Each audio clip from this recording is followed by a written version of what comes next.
Hey, hey, hey, welcome to this week's edition of the Noon Whistle. I'm Dustin Lehman. I'm here today with our Parks and Recs director, Carl Sorvik, and...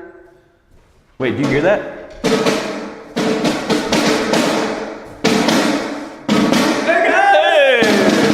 What are we doing? And John Anzalone, making an entrance as always. Who gave you that thing? Well, we're at the band shell, so we gotta have some part of it. No, that's awesome. All right, what are you guys talking about? Yeah, what do we got going on today? Lots of, well, first of all, where are we?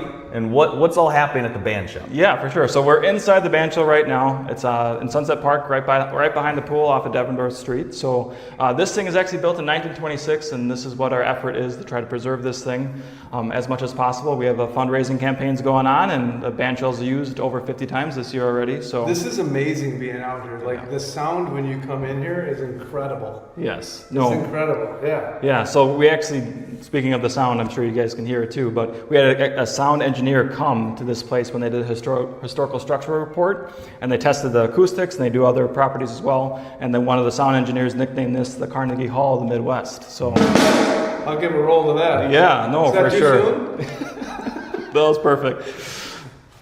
Yeah, it's like I heard you say that they created this like the inside of a guitar so that it projects. Yep. And yeah, you truly do feel like you could be inside a guitar, and this is what it sounds like, and the projection is amazing. And how old is this? So this is from 1926. 1926, Yep. and the goal is to preserve this to original. Yes, correct. Yep. So in 1926, it was built at the county property downtown, and then it was moved here in 1962. And so they put a new foundation down and everything to get it over here. So yeah, it's been here ever since, but it's the same exact way it was when it was built in 1926. It really does project the sounds. You can hear all the kids having a blast over the swimming pool right now too. Yeah. It just builds It's up. incredible. No. And you've got quite a bit of use out of it this summer. You guys have had, what, in the neighborhood of 50 different entertainment things going on? Yep. So when we're done by the end of summer, we'll have 50 events throughout the entire summer all year long. So right now it's Tuesday, so Thursday and Friday we'll actually be having 2 more events, and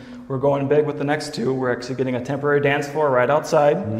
So for those that like polka, on Thursday night we'll have a polka band here, and then on Friday night, if you want to learn how to swing, we'll have a Learn to Swing program, and we'll have a swing dance on Friday night as well. So the floor will be here the whole entire Thursday, Friday. We're really excited for it. So those that wanted to dance on a proper dance floor, you guys will have that on Thursday, Friday this week. I've heard Dustin's quite a dancer, so he may want to come down to that, because some say he moves well. Wow, I am a Dancing with the Stars champion. All right, However, it was minor leagues. It was not. And it was scripted. It was scripted. That's okay. Well, we do have line dancing if you ever want to do that. Well, there you go. That's more along Okay. my rhythm right there. How do they get involved? How do the people out there get involved? There's many ways they can help, right? Yep. And then could you tell us, the restoration isn't all about donations. Donations are a huge part, but there are some other things that went into this to lead up to here's what's left. Yes, for sure. So if you want to get involved, one way to do that is go to the city website, or just come here for an event. So that we have these band shell booklets we pass out, and in here it explains everything that we have with what funds are needed. It explains every single band shell event in detail. So if you ever want to get involved, on the back also too kind of explains we have like different donation levels for those that are community oriented or want to have a business support. There's different levels you can try to accomplish that as well. Yeah. So right now. A lot of steps we took to get here to this point. So we had a historical structure report done, and then with that, we actually got accepted for the Jeffers Foundation Capital Campaign Grant, which is one of 3 every year. So we were selected. Special. Yeah, very special. So we were selected for that in 2026, and then you have 3 years to raise your portion. So September of 2028 is when we need the community portion dollars to support the grant. Okay, so this is a 3-year project, so that work can then potentially start post 2028. Yes, or if we somehow got the community donation side of the fundraising done, we could start construction right away.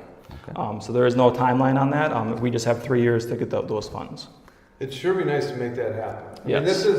this is special, and maybe there's been times in the past where it didn't get used as much as it should, but I think there's been a realization of we need to use this. This is a gem. This is like a kind of a Yerkes observatory thing, right? Where it's for a sure. one of a kind. It's the only one left. Yep. correct? Yes, correct. Yeah, so it's the only one of its type left. So, like I said, it was built in 1926. There's other similar ones that were built before and after. Those have either been changed in such a way they're no longer historically preserved, or they're no longer here. So, literally, when we say one of a kind, it is truly one of a kind. Yeah, I would encourage people, get involved or find out more about it.